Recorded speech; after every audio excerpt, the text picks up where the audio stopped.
Hi, I'm Jordy Miller, and I'm a sophomore at Charlotte Country Day School. I'm on the team board of UMatter because it is important for people struggling with mental health to have a happy place where they can feel accepted. Now, I have the privilege of introducing our first speaker. She's Tasha. She's the sister of Shayna Suris, a very dear friend of my family's. Tasha has a story to share tonight. It's a story about two things in life we all hope to find: love and acceptance. It's a story about losing your way, finding your way back, and all the choices that make us who we are. Best of all, it's a story about how Tasha came to call Charlotte her home. Please join me in welcoming our first speaker, Tasha. Hello, I am Tasha, and I'm happy to be here tonight. I've been living here in Charlotte now for about 2 years, and I love it here.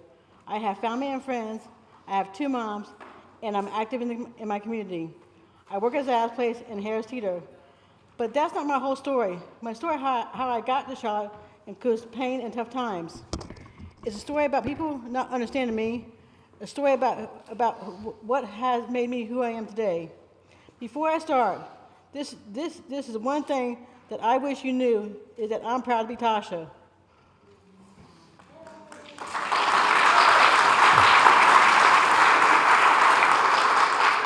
My story begins in Orlando. I was born there, and I grew up misunderstood.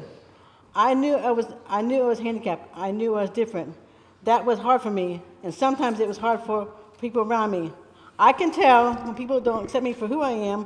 I can tell when people don't believe and learn or do new things. I can tell when I am being excluded or being treated like someone's burden. It doesn't feel good. It doesn't make sense.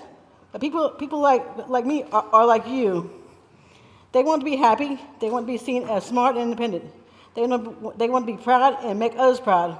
For many years, I looked for people who would understand this. I want people to love. I want people who would accept me and love me. Sometimes my search led me to trouble. Many years ago, a person took me from Orlando to work on a migrant workers farm in North Carolina. For almost 2 years, my dad, my sister, and my brother did not know where I was. They thought I was missing. They searched for me, and they had no idea I was in North Carolina. More than a year passed, and the workers and I went and made it back to Florida. I wrote a letter to my family. I wanted my family to know I was okay. They got my letter, but it had no return address. It only said, mail from Homestead. My sister and my dad went to Homestead with the help of police. They found the farm where I was working at. They came with police officers to bring me back home. But my coworkers were afraid, so they hid me. My sister and dad left without me.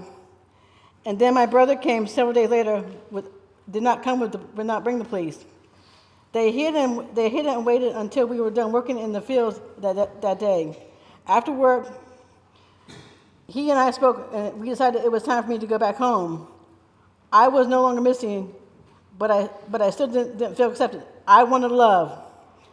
In 1994, I married a man named Terry. At first, it was a good marriage, but then we moved from Orlando to Macon, Georgia. In Macon, we lived in a trailer on the side of the road. We had very little money. My brother and my sister helped over the years whenever we asked. In Macon, Terry also has his ex-wife and his adult daughters. They were cool and did not treat me like Terry's wife. I felt alone. The only thing that I really loved and loved me back was my dog Abby. My bad marriage almost killed me. I remember when I called my sister and Shannon and told her I was sick. My belly was swollen, and I couldn't hardly move because of the pain. Shannon and her husband, Oscar, drove from Charlotte to Macon to take me to the hospital.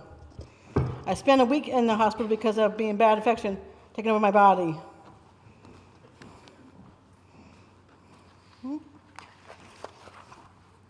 They pumped my stomach. The doctor said it saved my life. As we left the hospital, my sister said I should recover in Charlotte, so I did. At her home, we talked about my life. She said I needed to make some changes, so I did. I made a big decision to divorce Terry.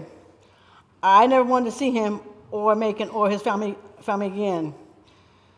But I did not forget Abby. My brother and one of my Charlotte moms got Abby, and now she lives here with me too.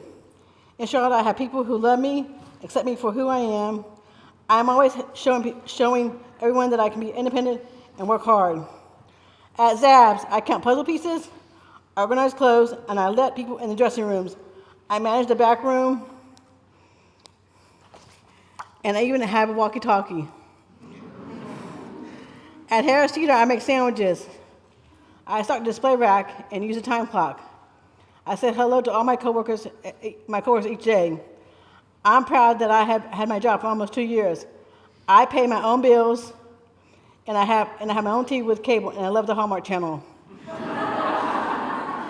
Best of all, I have friends that call me every day on my cell phone. I never had a real friend before. I never had a cell phone before. Last summer, I went to Camp Sora and Camp Blue Sky. This is the happiest I've ever been because I have people who care about me and love me. They see me for who I am, and they believe in me. Now you know I have my story, and now I have a favor to ask of you. If someone sees like me in a grocery store, say hello. Look us in the eye and see for all the great things that we do. We are people who want to be accepted, loved, just like you. I'm Tasha.